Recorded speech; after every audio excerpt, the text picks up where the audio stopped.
Hi, everyone. Welcome to Office Hours, where we answer your questions 7 days a week.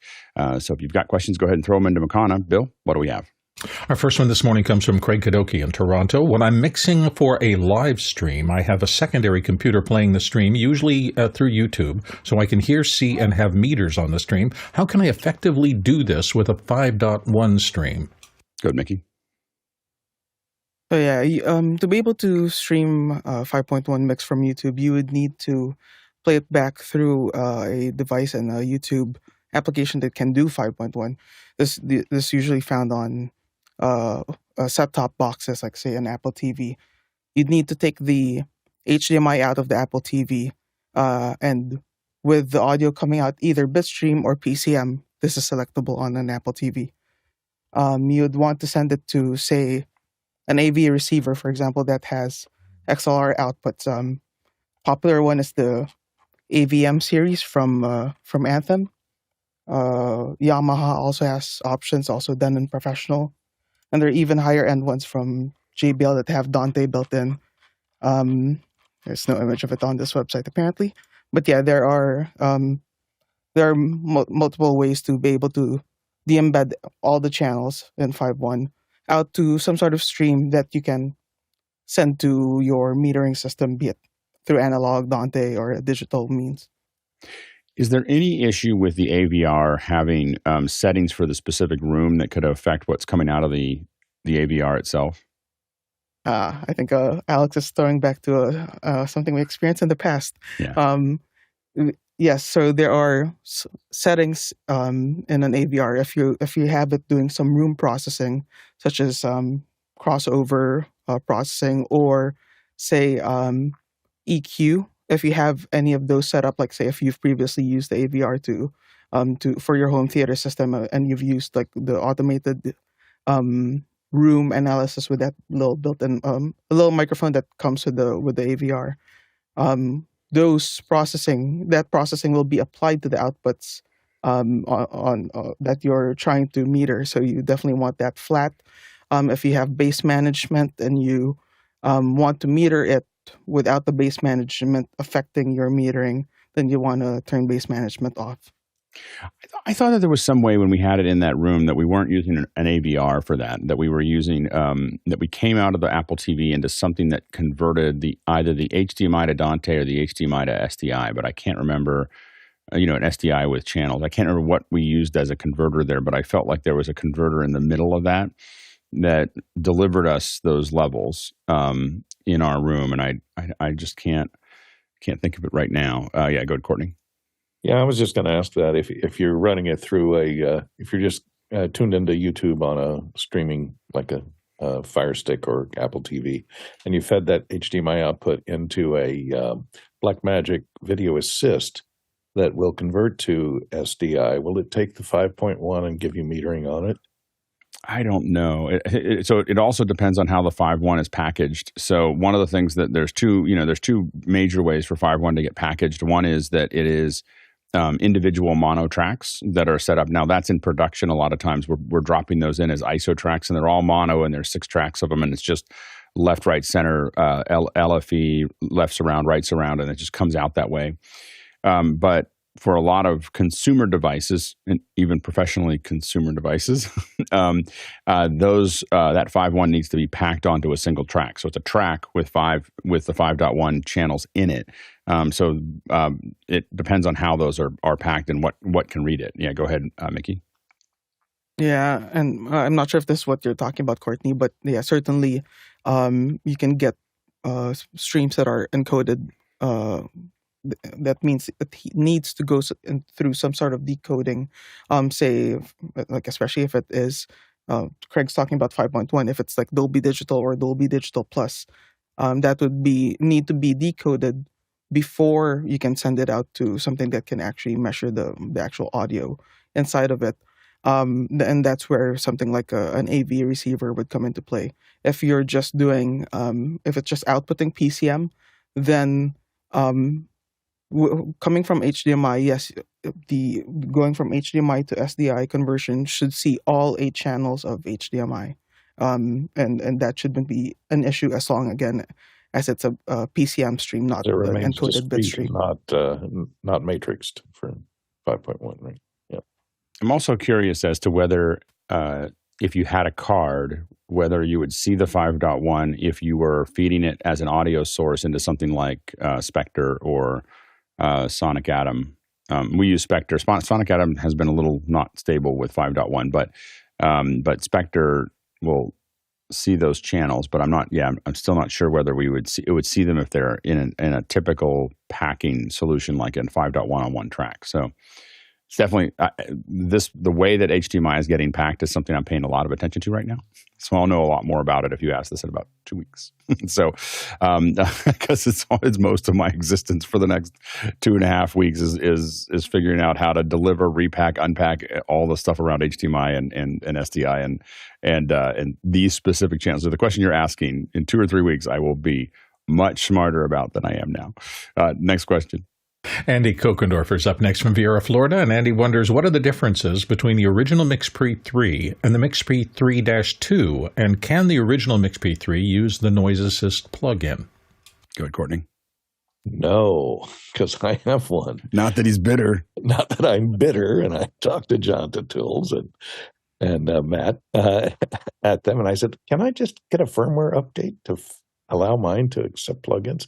No, they said the processor itself is not powerful enough, or they don't have enough memory on board to be able to handle the plugins in the original MixPre III. So you could trade it in for a MixPre III too, but it's not hardware upgradable or software upgradable to be able to handle noise assist. Go, Nikki.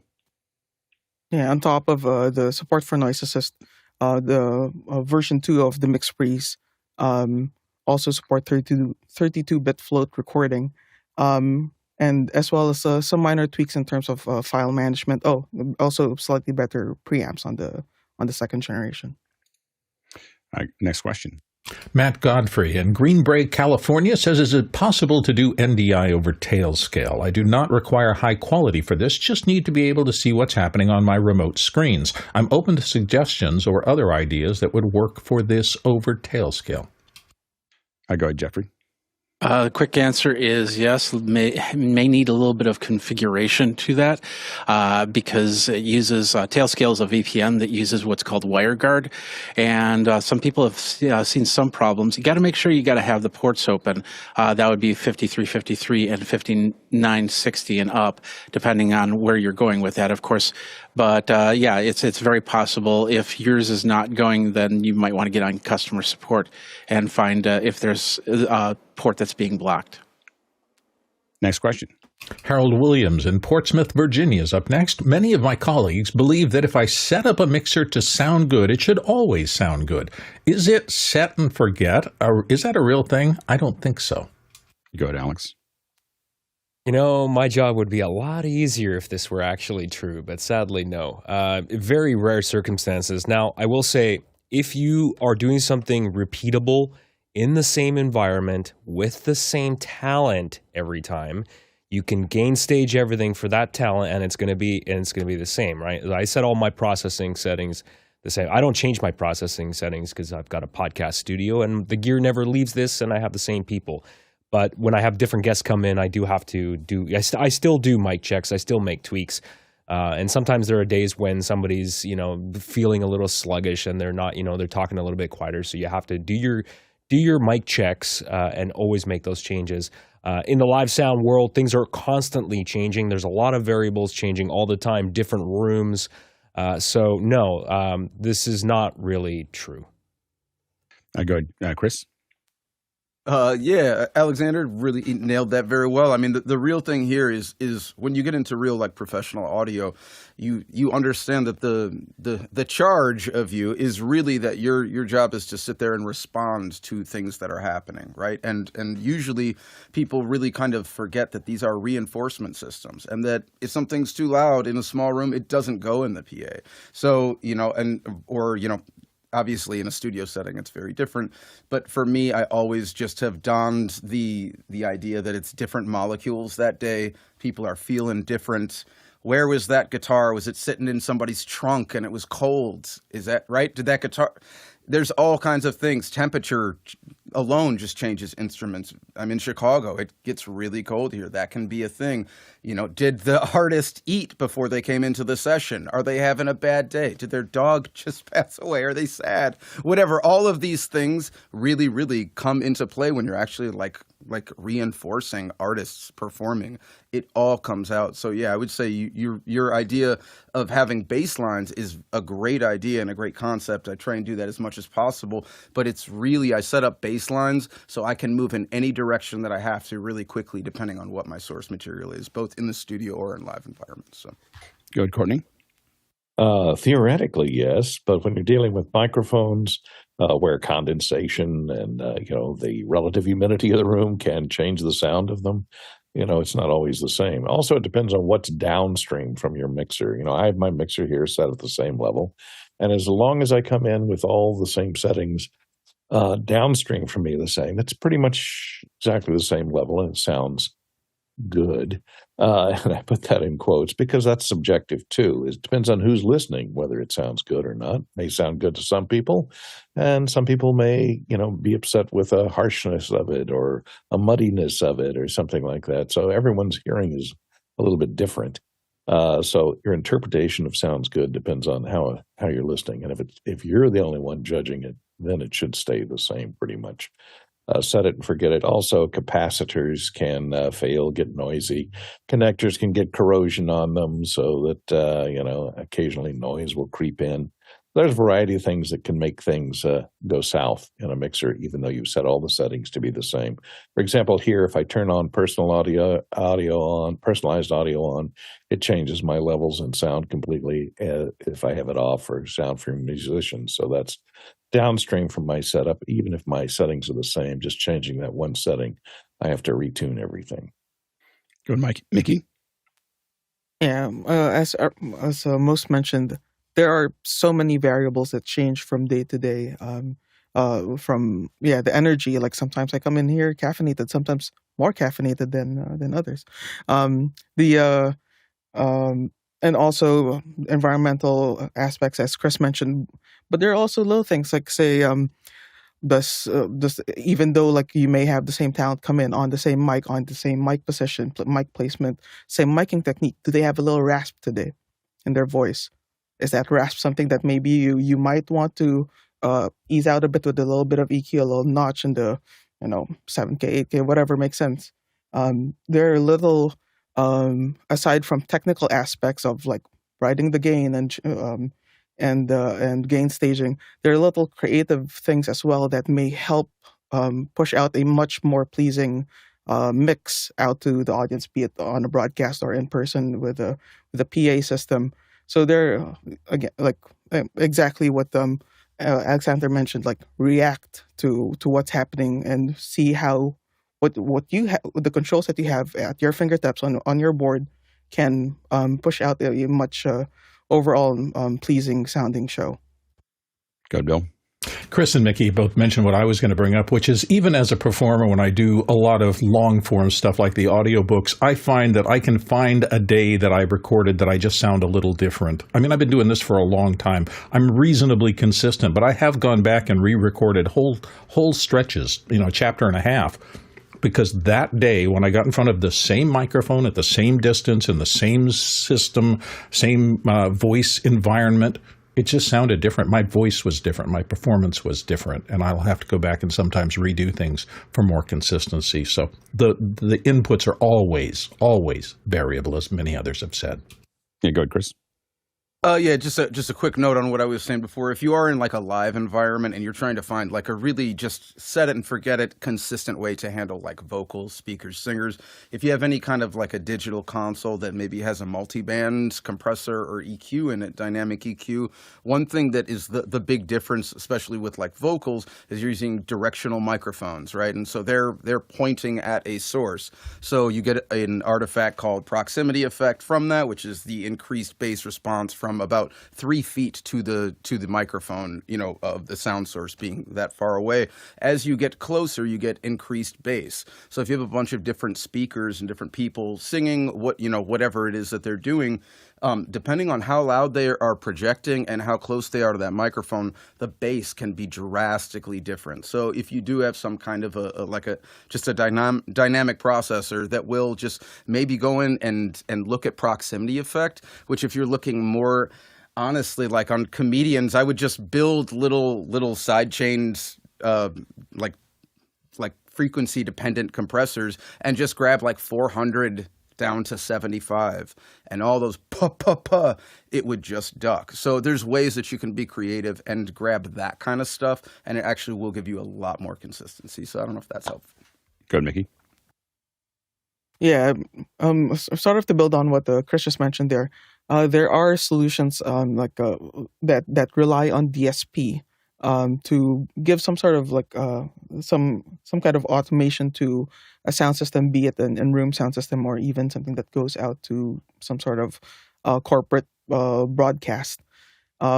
These systems, like say QSys is a very popular one, are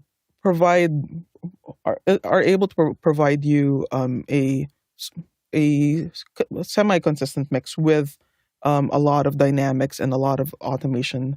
But I certainly wouldn't call it like on your question. You say sound good. I wouldn't say that it would sound good. It would sound serviceable. It wouldn't blow people's ears out. And that's something that's sufficient for a lot of people. But if you're aiming for something that is good sounding mix, you'd want to use your ears and achieve that mix with the controls at your hands. Next question. Peter Moore from Auckland, New Zealand references a YouTube clip and notes, AI age, YouTube vids have captions. Not that good, to be honest, but what about AI for music? I always stumble in the refrain from lack of practice. Is this Agnes song that he linked there? What if YouTube AI gave me the chords beforehand? Thoughts? Go ahead, Jeffrey. That's an interesting thought. There are, first of all, AI on YouTube is, it's trying its best, because you gotta figure out that it's basically trying to splice a whole bunch of stuff together, and think of it like a silly putty or any type of clay where it just models back and forth, bringing voices in, bringing voices out. Any music on YouTube is going to have a hard time captioning from there. Bringing in the chords beforehand, I'm not exactly sure how you would do that, but that would be something that you would have to probably put in. And of course, YouTube is very willing to accept your captions over what they give. And there's many different ways to make those captions from there. If you want to play with it outside of YouTube, there's a great little program that's on GitHub called Vibe, which allows you to download that and install that. And then you can take your audio into there and see what Vibe, you can change the language models and see which language model will accept the music the best. And then you can bring that into YouTube from there. Go ahead, Courtney. Yeah, I don't know about doing this in real time or even faster than real time in advance. There are a number of programs and plugins out there that can use AI to listen to music. And this one here, Klangio, Klangio, for those of you listening, can transcribe music, and you can give it a link to a YouTube video, and it will give you a transcription and the music output as best as that can detect it using AI. And they have different plugins or different versions of it for drums or for piano or for whatever instrument you want it to transcribe into. And I guess for guitar, it could give you the guitar to tabs conversion. That's a plugin that they have as well called Guitar to. Yeah. Yeah. Klangio is great. Another one that's kind of cool, just as we're talking about this, is one called MoiseAssist. And MoiseAssist can do some of this. This is it's MoiseAssist.ai. Basically it can look at a lot of these, give you chord detection, pitch changers, and AI key detection. But what it does is you can throw a song into it. And the most popular way that my daughter uses this is that she downloads it from YouTube. So she pulls the song from YouTube, she throws it into here, and it will break up the guitars, the bass, the drums, the vocals. It does a eerily good job of separating those things out. You're kind of like, I don't even know how it's doing that, but it figures out how to rip those all apart. Now, she uses it sometimes for getting some of those chords, but what she really uses it for is so that she can play the part that she needs to within that song. So she's in a rock band, and they do a lot of covers, and so she's in a couple bands actually, or 5 bands. Anyway, so but she's one of the quick ways for her to grab that is to do that, and then like for instance with drums, she's got electronic drums, and she'll feed that song with only the drums into her headphones with her electronic drums, and so she can play with the song, and then she can turn the drums down and play with the song as her just being the drums, and she hears the whole mix in her head, and it's a really powerful, really, really cool tool. It's one of those ones. There's every once in a while there's an app that comes out that I'm just like, okay, that's cool, like what it's doing, and it's super useful. And I'm starting to use it in some cases for some remix stuff that I'm doing, where I just rip the things apart because I want to do different effects to different instruments. And so, anyway, it's pretty cool. Next question. Jim Brooks in New York is up next, and Jim wonders, considering upgrading my current home router, any suggestions? Thanks, Alex. Well, I rebuilt my network earlier this year. One of the first things that I did was disable all of that stuff on the modem that was provided by my ISP. I'm quite happy with my Ubiquiti Edge router. It is no question, hands down, 1,000 times better in terms of the routing features and the professional features that are available in that. And I am not looking back. It's a reasonably priced device. I was looking for something that wasn't, into like the enterprise grade Cisco stuff that's like $1,000 and higher. So Ubiquiti Edge router, it's under $1,000. I don't know what it sells for now. I think it's under $500. I'm quite a fan of Ubiquiti hardware. Good, Mickey. Yeah, Jim, you don't mention how much routing capacity you need, if any, and also if you need things like deep packet inspection and any sort of higher end security tools, because those are really processing intensive. But just thinking along the lines that you just want to upgrade from the provider supplied modem / router / access point / everything. I'd probably, I'm a big fan of pfSense, and the official pfSense hardware appliances come from a company called Netgate. The Netgate, the 1100 or the 2100 might do the job for you if you have a internet connection that's faster than 1 gig. You probably want to go up to the 4200 or the 6100. 6100 has SFP plus ports. If you want something that's really like simple and kind of less configurable, more entry level, there are the Unify stuff from Ubiquiti. They're less configurable than the Netgate stuff or anything pfSense, but they perform really well and are a good value. Just not enough for like a home use or small office use, but not really like for production use. They also have a really, really cheap one called the Unify Instant, which is a nice, like, really compact little box that can has less functionality, of course, than the larger units, but is nice and very, very affordable. It really depends on what you need. But going back to what Alexander Knight said, before I moved over to pfSense, I ran the Edge line of routers from Ubiquiti, and those are pretty nice as well. Jeffrey? I use 2 different types of routers, my travel router and my regular router. Regular router is the TP-Link ER605, which is actually fairly inexpensive, but it has a lot of great features, a lot of customizability.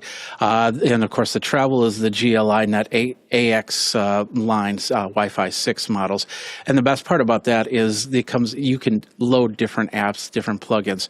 The one thing that I will highly recommend is if you have a router that has Wi-Fi built in, turn off the Wi-Fi. get yourself a separate Wi-Fi device, and then use that as a patch into your router from there. Let the switch work with computer to computer, because it really doesn't need the router tools when it comes from in-home. But when you're going in and out from the internet, that's where the router will work. And then that sole focus is on the router, getting the data in and out instead of managing all of your little devices, other than just giving it an IP address. Good, Courtney. Yeah, you said upgrade your home router. We don't know what you had before, so we don't know what's an upgrade. Is it just the router that's built into your, your providers? I had a Meraki 400. I thought I'd upgrade, and you're like, no. Well, there's nowhere up from that peak. Yeah, this could be a step down from what you've got now.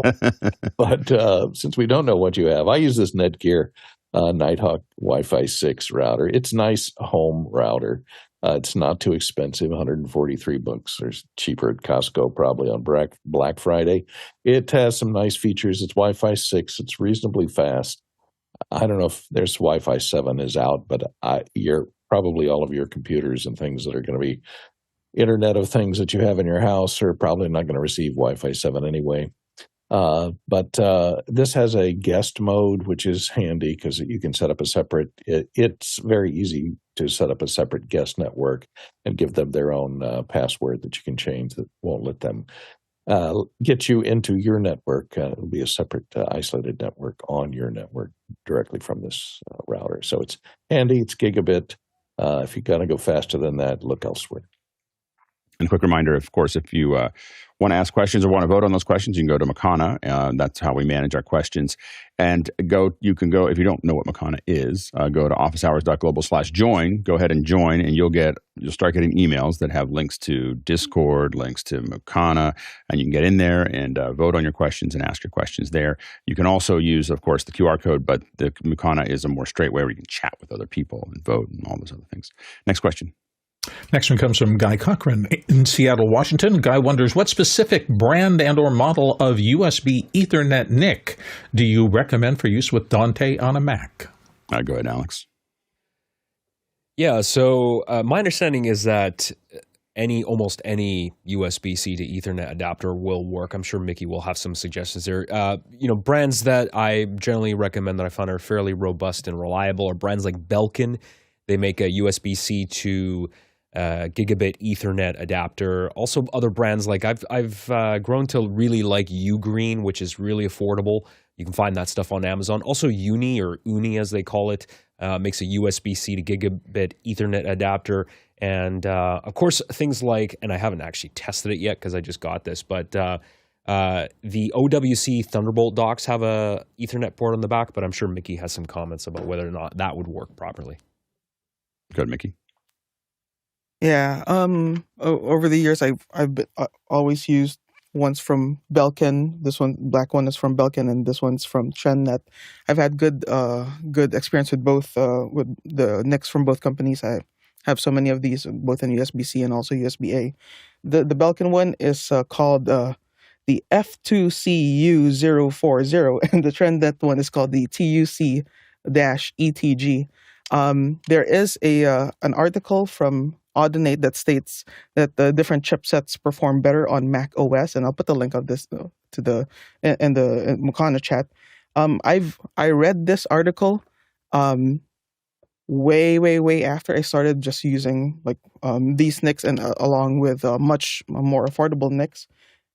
They say that the drivers of specific chipsets, Ethernet chipsets, have higher latency and may cause some errors. But my experience has been like most Ethernet USB Ethernet adapters seem to work. Good, Courtney. Yeah, I think most of them use the same chipset.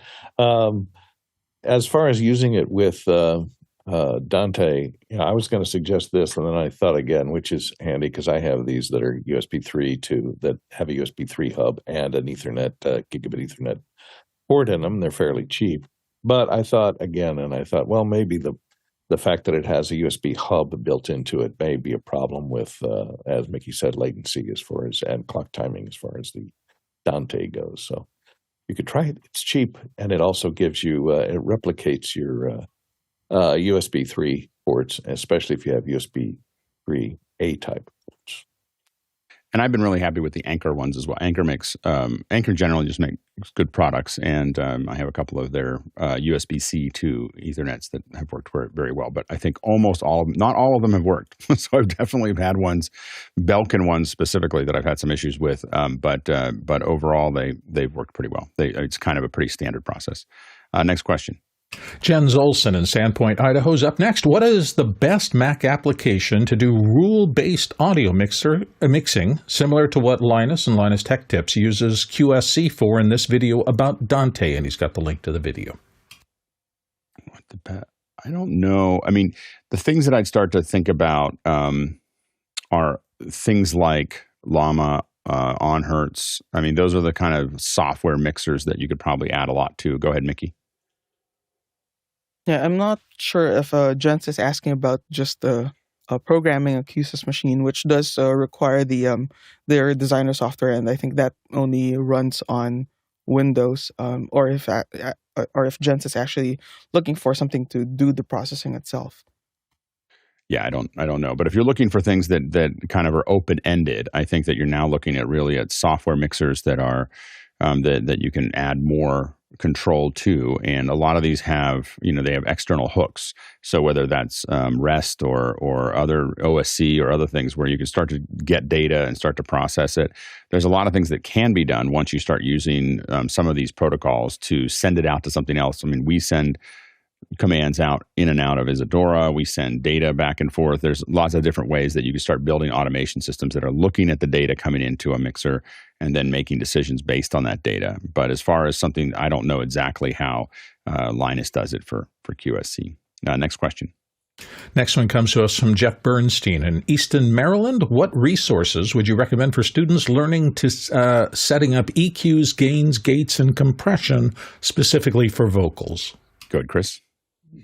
Well, firstly, I would say this show is a great resource for that. So on Wednesday specifically. Also, there's Mix with the Masters and Pure Mix in just the quickest reference ever here. I mean, essentially EQ, humans can hear from 20 hertz to 20,000 hertz. So when you're dealing with frequency and dealing with EQ, you're just dealing with volume control over very specific small frequencies, depending on if they're bigger groups, whatever. It all depends on the size of your curves. Compressors are dynamic processors, right, which help to decrease dynamic range, which is the measurement between the quietest sound and the loudest sound. Classical music would have a very large dynamic range versus like a Coldplay record, which might be really loud no matter if they're whispering or singing loudly, And then you've got gates that essentially are the opposite of a compressor that says, hey, when something's not at least this loud, you turn it down. That's the basic concept of how these things work. And yeah, I would look at Mix with the Masters, Pure Mix, or I would just keep on asking questions here because we'd love to answer them. Go ahead, Alex. Yeah, Pure Mix and Mix with the Masters. Those are good. I also really like what Warren Hewitt over at Produce Like a Pro has been doing. In fact, he has this academy. It's very inexpensive.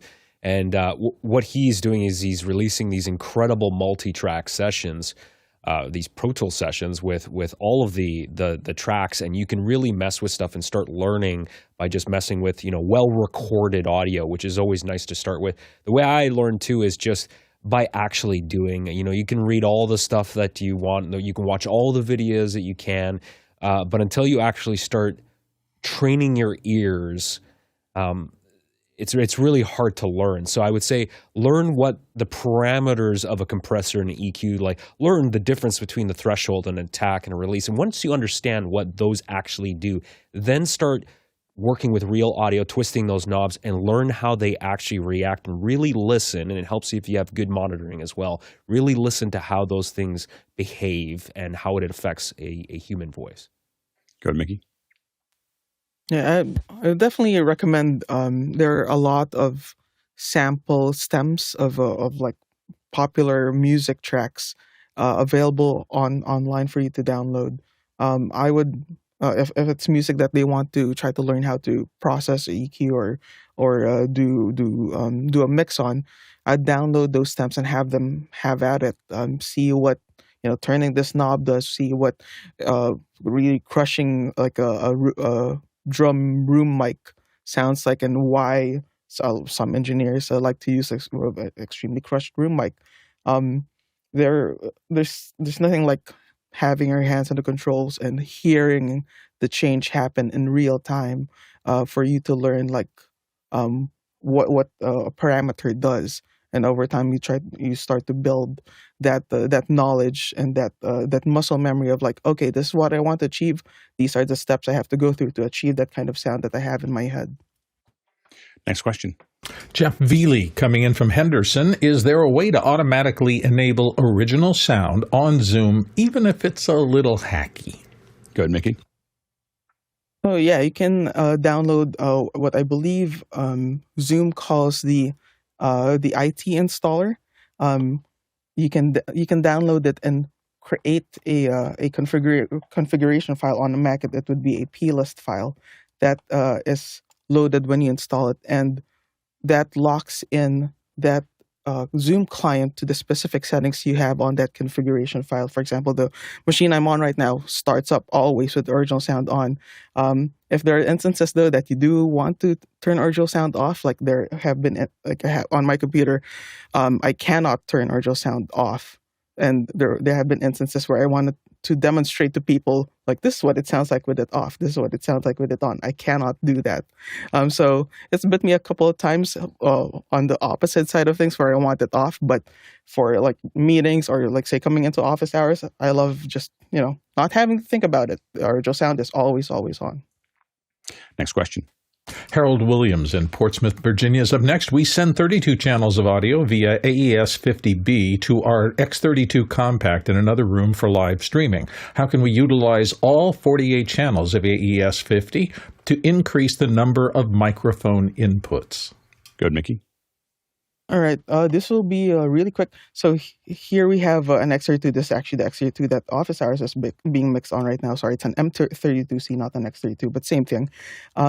If you go into your AES50 outputs, you can see here that you can route any of the sources that are coming into the board to the AES50 outputs, even up to channel 48 here. So you can say, for example, if you want additional mic preamps, you can feed an additional stage box into that first source, and then have it go all the way out to your mixer that you're using for the broadcast. You can also send in an external preamp into your aux inputs, your analog aux inputs of the first X32, send it out there. Even card sources could be sent out to the AES50 output. So if, say, you have a Dante stage box, you can utilize that stage box to bring in more mics, set it into the Dante card, and then out to the AES50 connection going into your broadcast mixer. Saying that, though, on your broadcast mixer, an X32 only has 32 audio channels of processing. So you're kind of limited of where to route those additional channels that come in on top of the 32 channels you already have. You can, I guess, route them to aux channels here. But the thing with aux channels is they're very limited in their capability. They do not have audio delay. They do not have dynamics processing. You cannot assign them to an effects bus. But they are just like, if you just need additional channels, they're there. Just know that you're limited in the processing that you can do. Next question. Jim Brooks in New York says, do wireless mics interfere with an interview guest wearing a hearing aid? If so, what are the options? Thanks. Go ahead, Chris.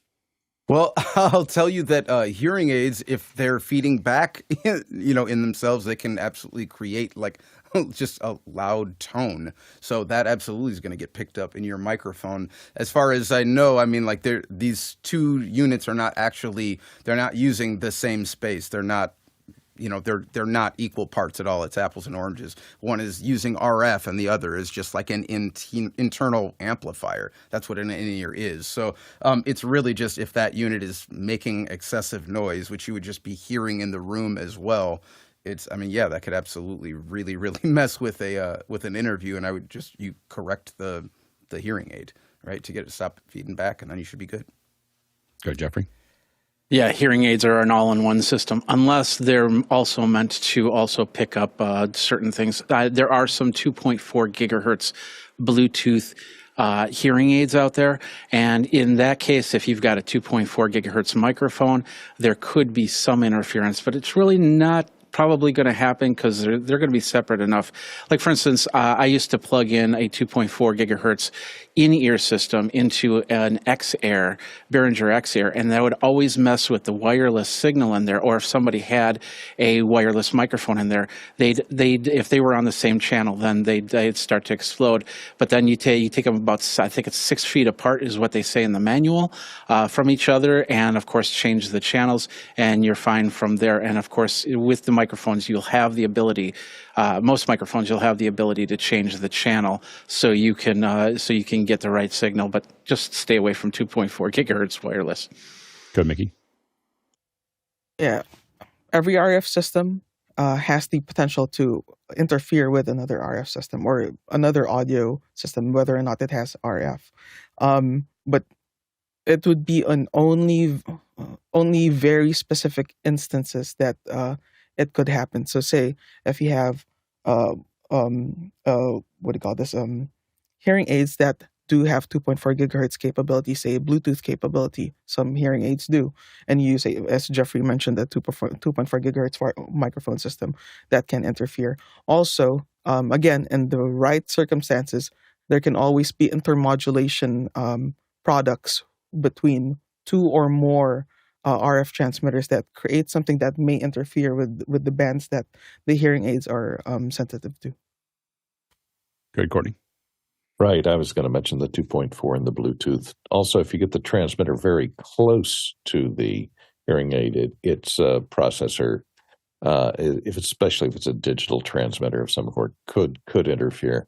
A lot of hearing aids have inductive pickups on them to work with telephones to amplify telephone signals. From older telephones. So that might be a problem. And that the more of a problem there would be SCR dimming systems or lighting systems that could be radiating EMI that would be picked up by the magnetic flux of those lighting systems could be picked up by the inductive pickup in that hearing aid. Also, be careful about using wireless mics on people that have embedded pacemakers because it can interfere with that as well. You don't want it. Your wireless mic reprogramming their pacemaker in the middle of the show. That's good. I mean, it's not bad for ratings, but I mean, it's so speed them up and it gives you a little shorter show. Like, woo. So anyway, so the biggest problem we have with hearing aids, I will say, is just the noise that they make, as was mentioned before, is that they will feed back to the mics and everything else. And we get this howling if someone takes them out to put headphones in or in ears or whatever, they're either in their, my big rule became they're in their ears or they're in some other room. Like if you're going to take them out to give them headphones or to put something in their ear or whatever, got to be in some other room. You just don't know when they're going to turn on, when they're going to start doing things that you don't expect it to. So that's the biggest problem we've had with hearing aids, or into some sound box. It probably should be a hearing aid sound box, like a little blimp for the hearing aid. Like just put them in the box, and then we won't hear them. But they do a lot of different howling and all kinds of stuff. Once they get out of somebody's ear, they can do a lot of things that you don't want. Next question. The IM Faraday cage. Douglas Carmichael, if I'm using external preamps with my A&H SQ-5 console, would the only way to bypass the internal preamp stage be to use an external analog to digital converter via Dante? Go ahead, Chris. So I just took a look at this thing, and I'll just say, I mean, and this is like in a consumer realm of audio mixers, right? And anything you're getting 48 channels, it's about $4,000. They're right. These things end up really stacking parts on top of each other, just like in a uniform way across all of these product lines in these price points. And so the big thing is you'll get combo jacks in a lot of these things that don't actually bypass the preamp. So if they'll give you either a 1/4 inch input or an XLR input, and either way you're hitting that preamp because it's really more expensive to make them be separate. At looking at this mixer, though, there's a couple of pairs of stereo inputs, and if those are at all panable within the software, I would just use one of those 1/4-inch inputs. Looks like you have 2 stereo inputs. There's no way those are hitting preamps. They are completely off to the side. They're just line inputs, and that's the perfect thing that you want for this. So really, you could run 4 external. Now, obviously, if you're feeding like music into one of those stereo inputs, that'll eat it up. But you can easily use up to 4 like preamps and just run that through there, and you're bypassing the onboard pre's, and that's the best move. Go ahead, Mickey. Yeah, you can run through the analog line level only inputs. I think there are 4 of them on that board, or through any of the digital inputs on it. Not necessarily just Dante, but you can add in other cards that bring signals in digitally, and those, of course, would bypass the analog preamp stage. Alex? Yeah, you can do that. I mean, the most important thing, too, is if you're using external mic pre's to make sure that you're not going into the XLR jack mic preamp stage. Make sure you are going line level 1/4-inch if you're going to do that. Of course, you can use, if you use external preamps, this is a very high-end one with Dante. The Rupert Neve R&D D8 has Dante, and this is a really high-end 8-channel mic preamp as well, so you can go straight into Dante, use something like this, and this has a very good 24-bit 192 kilohertz ADD converter in there, of course. But I will say one thing about the Allen Heath, the SQ series. The preamps are very good quality on those. They're very high gain. I think 66 dB of gain or something like that. They're very clean, very nice sounding preamps. I'm not saying you'll get better results with higher end stuff. Of course, you'll get different results with higher end preamps as well. So I'm not saying you should not do that, but there are certainly other options if you want to experiment as well. Next question. Jeff Bernstein in Eastern Maryland is back with, I'm considering adding a stage box inside our studio for more connection points. I am between a Behringer S16 and the SD16. Any thoughts as to which would be better? I'm mainly connecting mics with XLR connections. Thanks. Go ahead, Chris. Yeah, I would just say no matter what, you're running copper wire. You don't want anything from Behringer anywhere in any part of that in a recording studio. Just like flat out, it's not the right thing. Behringer, if you want to use a Behringer stage box because your band is like a touring band and you want to do a self-contained thing and do that, go ahead and do that. But these parts, it's smoke detector wire in this stuff. And if I don't know what kind of studio that you're running, but essentially this is the vascular system to your end product. Okay, your cabling. I say this to everyone. It literally this is how everything's getting to the heart of your production. Don't put in stuff that isn't really going to do the job. It makes a massive difference. So I would be looking at like Whirlwind copper snakes. I mean, there's a ton of different choices here, but you're just looking for like a basic passive snake, and you can. I mean, there's really a lot of option, but that's the only thing I'm looking at ever for anything like this. And we prefer gold-plated XLR with 12-gauge wire. I mean, just don't get it. There you go. No. Pro tip: jumper cables from the hardware store. Go ahead, Jeffrey. So I will add, if you want to stay in the Behringer line there, what Chris said was exactly what I was going to say. But the S16 does have a larger Ethernet snake setup. So if you're talking a very large studio, then you might want it. Plus, it's also got MIDI inputs if that matters to you, as opposed to the SD model, it does not. And there's a couple other features. I think the biggest advantage of having the SD is it has 4 Ultranet ports as opposed to 1 on the S16. Go ahead, Mickey. Yeah, the SD has those Ultranet ports. So if you're invested in the personal monitoring system from Behringer, that might be the way to go. It has more ports for Ultranet.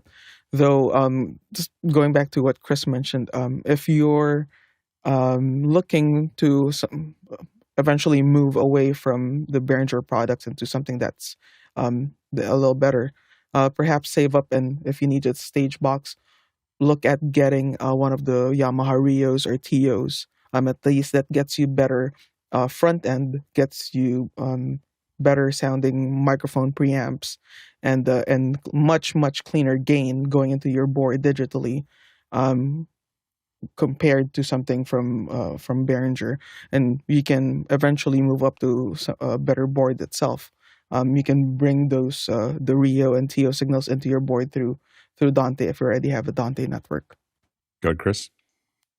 Just also, I don't know what your actual real needs are in your studio, but if you just need some extra inputs, I mean, you can literally just get like a sub snake. It would be $400 for a 50-foot long one, 16 channels. You can get a couple of returns on there if you want. They're all kind of customizable, so you can order what you want. But you might actually not need something that's very elaborate at all if you're just trying to bring some extra like potential inputs from one room into another. You can do a sub snake, and I don't know if you have a Cyrus or something, just a pass through in your wall that you can feed the tails through, but it might actually be really affordable to just do a full copper easy thing that also can be used again in like a lot of other uses. So. And if you're watching this and you're wondering how to ask questions, you can, of course, go to officehours.global/ askofficehours.global. I was like, where did I go? Where did the ask go? It goes to the beginning. Askofficehours.global. That's askofficehours.global. You can throw those questions in anytime during the day, 7 days a week, and then we will file them in. Just make sure that they're well formed and pretty much to the point. If you get cute with them, we don't know what to do with them. so if we don't, and so be pretty clear in those. But askofficehours.global. You can ask them any time of the day. Next question. Matt Godfrey's up next from Green Bay, California. And Matt wonders, I know this has probably been mentioned before, but I'm creating a quote for a new client using the ATEM SDI Extreme ISO.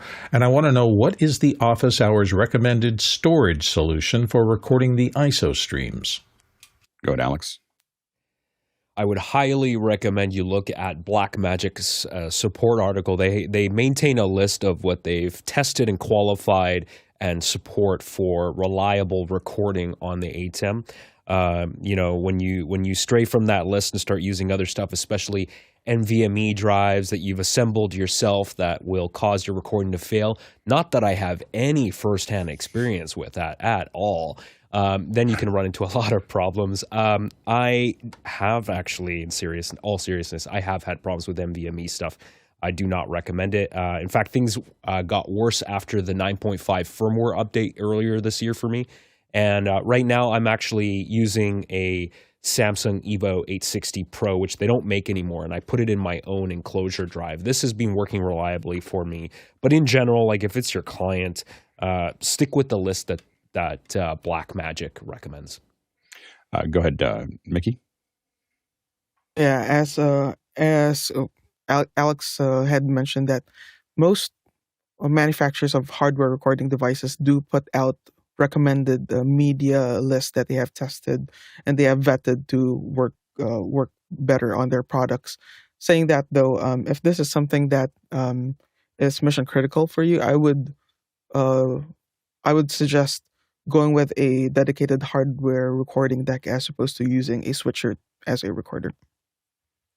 Yeah, I mean, we try to record on the cameras. One of the big advantages if you have Blackmagic cameras is that you can record in the camera and the ISOs, and it'll build a resolve file that you can literally swap the ISOs out for the cameras, and so now you have this edit of all of those.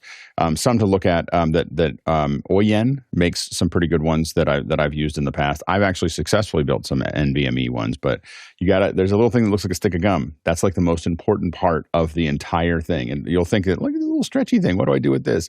If you don't use that, it won't work.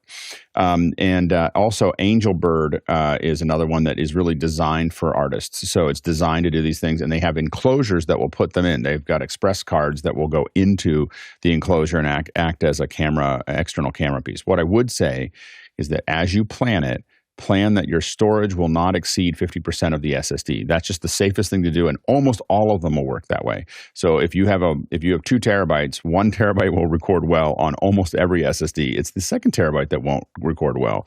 So those are things to kind of think about as you go through that. Go ahead, Alex. Yeah, and one thing I want to mention too, depending on your budget, if you can afford it, I would recommend, in addition to doing the Zoom ISO records, If you look at the Atomos Ninja V line, which is very affordable, I think they're about $500, and they have an HDMI loop through, assuming you're using HDMI. Oh, wait, you're using SDI, so you might have to go to a Shogun. But if you put one of those on every single camera, then you get the local, record, which you can do in ProRes on those cameras, and of course have the loop out and still go into the switcher and do your ISO recording there as well. Next question. Andy Kokendorfer in Vieira, Florida, I guess has a question for me. He says, Bill, are you still using the Sennheiser 416? What's your mic audio signal chain? Thanks.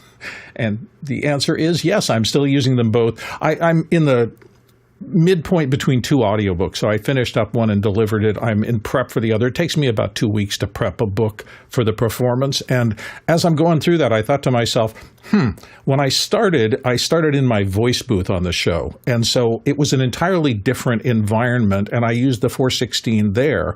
When I came into this larger office, which is actually a whole lot nicer to work in than a 4x4 voice booth, I thought, let me try the TLM 103.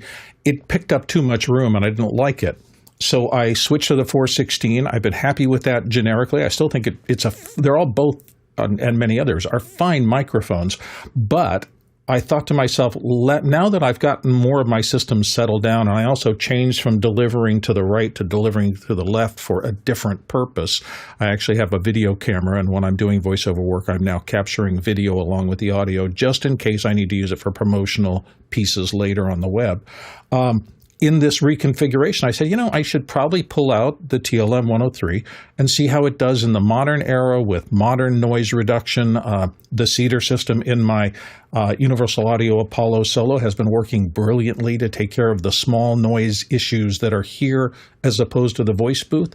So it's an experiment that I'm starting today, and I'm just going to listen and see if I like it better, don't like it as much. How does it work in this space with this noise reduction profile, and can I choose between them at will, or do I like one better than the other? And it's the right time to do it because when I start this book, I'll be 2 months and I don't want to change mics in between that. So I'm just doing a test, personal test. That's all it is. Next question. Next one, Jens Olsen in Sandpoint, Idaho is coming back in. This time, is there a way to AirPlay into a Dante system? I've used the Dante Bluetooth adapter, but hate Bluetooth pairing and range issues. The only way I could think of doing this would be to AirPlay to an Apple TV that then had you went out to a receiver, which then went into something like that. That you could do it that way. That would be a little bit of a roundabout, but it would give you AirPlay to that. Go ahead, Courtney. Yeah, that's kind of what I was going to suggest. You could take AirPlay into either an Apple TV or any of the streaming stick cheaper versions that usually accept AirPlay these days, and then get you an HDMI extractor that looks maybe like this. This is from DigiKey. That'll give you this gives you analog output, RCA output, but there's also some from Amazon Basics that give you SPDIF output. So that'll give you SPDIF output. Then you could just get you where is it? There it is. A SPDIF to Dante box converter for about $200 that would get you into your Dante network. Or you could feed that SPDIF into an audio mixer that has Dante on to get it. And I think that there are I think Mux Lab and a couple others make HDMI to Dante boxes. So you could stack the $800 HDMI to Dante on top of the $300 Apple TV, and you would have air for $1,000. You got it. You got it handled. I know, it may be worth it. So, but the Bluetooth one is a little quirky, but there you go. Next question. Francis Frey in Cambridge, Massachusetts. What's your preferred way to share a single keyboard and mouse across 3 Macs? I go ahead, Alex. What I like to do is, this has been working really well for me. I'm using this TestSmart KVM 8-port. They do make smaller ones, but this one works really well for me for switching between all my Macs. It has RS-232 and accepts TCP commands. There's also a BitFocus companion plugin. I would love to have it set up with my Stream Deck. I just haven't gotten around to do that because it's a pain. It comes hard-coded with a specific IP address, so I've got to connect a laptop directly to it and use their Windows application to go in and configure it. But this works really well for me. Good, Mickey. If you don't need actual native direct control of the other computers, I'm a big fan of ARD Apple Remote Desktop. It shows a inventory of all the machines that I have entered into ARD, and I can log into them just by double clicking them and entering the password, or you can save the password if you want to. But yeah, my ARD has dozens and dozens of computers from across the globe. Yeah, and for the physical ones, I would say if you're already at 3, you probably don't want to get a 4 port. You probably want to get an 8 port or a 6 port or 8 port. You want to have some headroom there because you keep on adding computers. Once you have a KVM, you start going, oh, I could add this and I could add that and I could do all these things. And so I would think about that. The one that I have, which is not necessarily the best one, but the one that I'm using every day, is this one here. It's not any specific thing. It has 4K. I don't care because I don't use the HDMI. But the key is there's a couple things that are important to me as I go through it, and that is that it's got the keyboard ports on the front. I've got an individual button for every computer, which is marked, so I know where I'm going. And then I have an RS-232, which I haven't used yet, but I dream, and I'm not going to buy one without the dream, so I haven't actually done anything with it yet. So I really like the one that Alex looked at. How much is that one that you got, Alex? Let's just see if there's a price here. And while he's talking about, so it's on sale right now on their website, which I assume is American dollars because it was more expensive in Canada. It's on sale for $203. Okay, so it's great. Yeah, and so that one looks really interesting. So being able to, I'd love to be able to control it with some kind of remote control. That's why I got one with the 232. But something that does IP would be even better. So those are some to think about. One other thing, I never buy KVMs with anything on the top. They have to be square. They make a lot of artsy ones that are like curved and they've got all this stuff. And I just need it to be flat on the top because I put things on top of it because it's sitting inside of a bunch of other things that are here. So another thing to think about there. And you still can use wireless, by the way, because I get keyboards and mice with a little wireless transmitter that you just kind of plug into it. And that allows you to do the remote control with it, which is kind of nice. And then it's kind of wireless, but only wireless for like a foot to it. And then everything else is wired to all of the computers that you may be using. Quick reminder that also that if you'd like to donate, we are a nonprofit and we got to keep the lights on. If you'd like to donate, you can go to officehours.global/donate. For everyone who's asked questions here, if you asked via the QR code, we'll bring them in tomorrow. If you asked directly in Makana, a quick reminder that in your notes section inside of Makana, we just send your question back to you. You can bring it back in if you want. So your question's not lost. We had a lot left over as we get to the end of this hour, but your question's not lost. But bring it back tomorrow, and we'll give it another round of another passing. We will be here tomorrow. Tomorrow is Thanksgiving, but rain or shine for us. So we'll be here answering your questions. We're here every day, 7 days a week, 365 days a year, sometimes 366 days a year. I'd like to thank the panelists. Can't do this without you. Audio Day is always a strong day here. I've got a lot of great panelists here to talk about audio. So remember that Wednesdays are the Audio Day. So if you've got audio questions, throw those in. We've got a lot of great experts to answer those questions for you. Thank you to everyone who asked those questions. Lots of great audio questions, lots of great questions in general. We really appreciate it. This is a very short show without your questions. Literally, it just is a short show. Like we've had some that were like, we got 25 minutes in, we're like, and we're done. so for us to go, nobody had any questions today. Evidently, everyone's day is perfect. So a reminder that if you have questions, write them down. Like just while keep your notes app open, keep a yellow, one of those legal pads or a little pad or whatever it is, the Moleskine. Write down the questions that come to your head as you're doing production, because you'll forget them in sometimes less than 60 seconds. They just kind of pop into your head. Write them down and then ask those questions. It's great because we all learn together. All of us are figuring this out as we move forward. We get smarter as panelists because of the questions that you ask as viewers. So we really thank you for that contribution. And thanks to the incredible team, you're going to see all kinds of things changing as we figure all of this 4K and HDR and everything else out. I want to thank the development teams, the Sunday development team, the evening teams, the morning teams, for all the great development work, the management of the process, knowing who's going to show up. There's so many people. There's people in the pre-show.